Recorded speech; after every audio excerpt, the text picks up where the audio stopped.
Vanessa from Crafty Gemini Creates, and I'm back with another fun and scrap busting project. We are working on this keychain wristlet. It's a quick and easy way to keep your keys right in hand. We are using some purse hardware here. If you've never tried to install hardware in any project, I think this will be a great way for you to get started. This has a little lobster clasp and it's a swivel hook, so it moves around. We are using the 1-inch size in this project, and you can see the little pack here. Remember that there's always a link in the video description box below where you can find all the materials I'm using. Now, the little pack comes with two things. We are only going to be using this one in this project, but I think that once you kind of get a taste for hardware and making projects that include these, that you'll want to also include this D-ring, maybe in a little zippered pouch, and that way then you can clip this instead of to your keychains, you can clip it here, and then you'll have your own zippered pouch with a wristlet attached. So there's a lot of different things that you can do with it.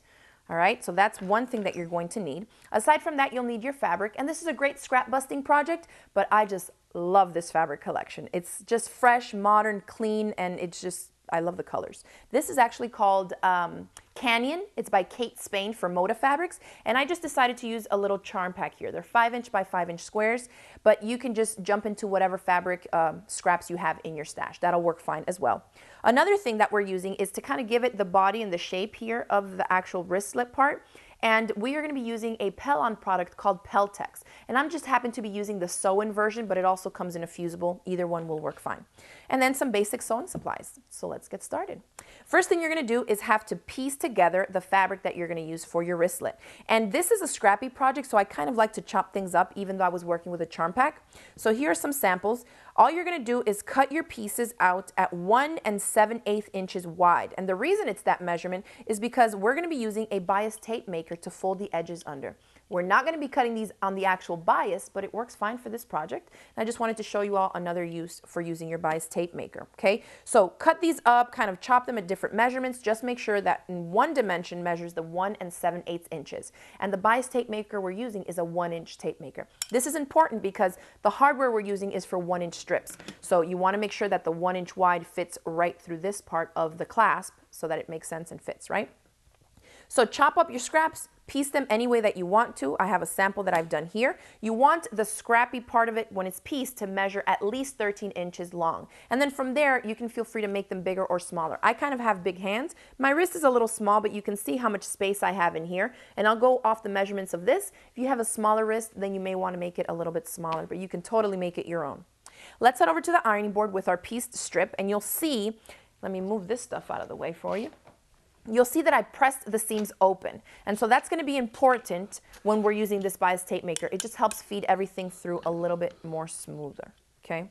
Now, normally for bias tape maker, we have a bias edge here cut on the 45-degree angle. You don't have to do it. I don't even bother to cut it. I'll just fold these in half a little bit and just finger press it, just enough to kind of make it a little bit narrower to feed it through. Now, if you see that it gets stuck and you need some help, I don't need it here, but you'll see that there's a little channel right in there, and that's great to kind of just put in the tip of a pin and help you push it through so that more of it comes out on this end. All right, so we are going to put a pin on the end just to hold it steady so it doesn't scoot on me, and then grab my little handle here. Oops, let me use a glass head pin, which is important if you're going to think about hitting it with an iron. You don't want the little balls on the tip of the pins to melt. So grab the little handle and just tug and pull. Now, because it's pieced and it's scrappy, you'll see that you're going to get some resistance when you're trying to go over these seams. Because they're pressed open, it'll be easier, but just kind of tug on it, give it a second, pull, and work your way through. But you'll see that it feeds through really easily. And this is a quick way to get these edges folded in half without you having to run the risk of burning your fingers when you're trying to do that manually, okay? All right. Make sure that one got in. Okay, perfect. Once you have that, you're going to repeat that to get 2 strips. Okay, remember, at least 13 inches long. You're going to trim them down after. But I have 2 samples that are already done. Here we go. And you can see how scrappy, but the fabric collection is just gorgeous. I really like this Canyon fabric. Now, one thing that we've done is to cut out one strip that measures 3/4 of an inch wide. So these are 1-inch strips that were folded in half. We cut 3/4 of an inch wide of the Pell-On Peltex, and I just cut it to be the same measurement, and I flipped these out and tucked the strip in there. This is the sew-in one, so it's not fusible, but if you get the fusible, just go ahead and hit it from the back side. It'll hold right in place for you. Now what I'm going to do is head over to the ironing board. I'm going to grab my glue-based it. I'm just going to put a few dots along one edge here. just dots, nothing too fancy. I just want these two layers to stay together when I go to top stitch them together to make the wristlet part. And just place them on top. You can see because we use that bias tape maker, all the edges are inside. Everything is concealed. You get a nice clean finish. And because we use the bias tape maker, they both are exactly the same. So you don't have to run the risk of, you know, you made one a little bit narrower than the other. So I really like this option.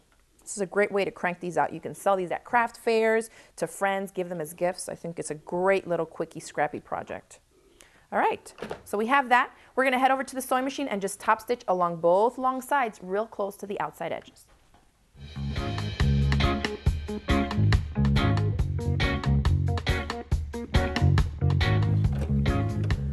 Okay, you can see we have some good body in there with the sew-in. Now we're gonna take a ruler, and this one measures 12 inches. I think I'll make this one 12 to make it a little smaller than mine. I usually will cut it at about 12.5 to 13 for me, but I have a feeling you all will want to make it a little bit smaller if you have smaller wrists. And you can make these for kids too, college-age kids. Look how cute that looks. It's pretty much almost done, okay? So cut it down to size, and you can always kind of eyeball it and see if you want it to fit shorter, all right? And trim it down a little bit more. Now, the next step is to bump up these two edges. Kind of decide which one of the sides you want to be on the outside, because one of them is kind of going to be your lining, okay? So pick out the prettiest ones that you want on the outside, and we're going to fold it up. I think this plum color is really pretty, so I'll put that one on the outside. We're going to head back to the sewing machine, and this time we're selecting a zigzag stitch. I'm going to bump these two ends together, and the idea is that I'll zigzag stitch them together right there. All right, so the idea is that we're going to zigzag stitch right here at this join, okay? Now, before I start stitching, this always happens to me, and it'll probably happen to you once or twice. We got to grab the little clasp. It needs to be put in here first before we stitch these ends shut, okay? If you do it after, well, you won't be able to do it after, but if you forget to do it, just go ahead and pull a seam ripper and just take the stitches out and redo it, okay? So here it is. The clasp is in there. Now I'll go ahead and grab my ends, slip it in here, bump up those two ends, and where the two ends are matching up, I'm trying to line that up with the center of my presser foot so that the zig and zag are going to span across, one to each side of the fabric, okay? Now the default setting for zigzag stitches is about a 3.5, and I want to make it wider so I grab more fabric on each end. So I'm going to bump mine to about a 5.5 or a 6.0 would be good, okay? I'm going to come down one way, and then I'm going to back stitch it up again a few times.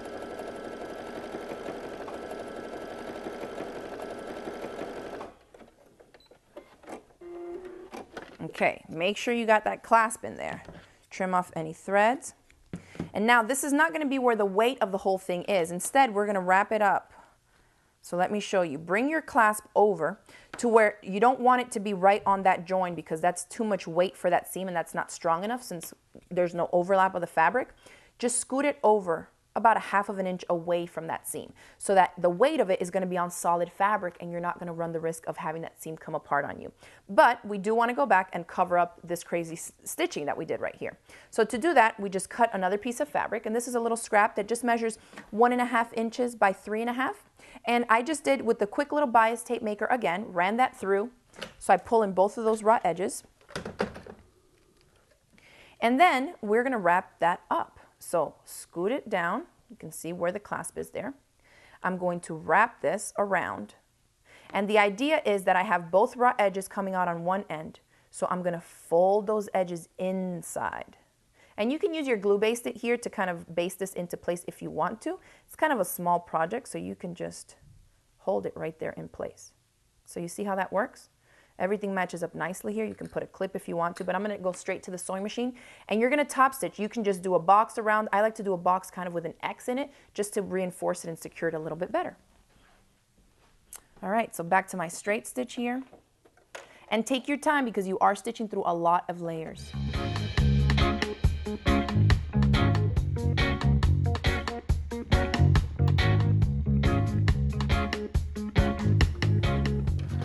And after you trim away those last little threads, you can see how I stitched that out, just kind of a box with an X inside, and your little keychain wristlet is complete. I hope you enjoyed this project. I think it's going to be a great gift-giving project and a scrap buster. If you have a lot of scraps in your stash, go ahead and crank a ton of these out. There's a link in the description box below on where you can find all the materials I use for this project. And I hope you enjoyed the tutorial. If you did, hit it with that thumbs up below, share it across the different social media sites, and don't forget to click the subscribe button so you won't miss out on any of my future videos. Thanks again for watching, and I'll see you next time.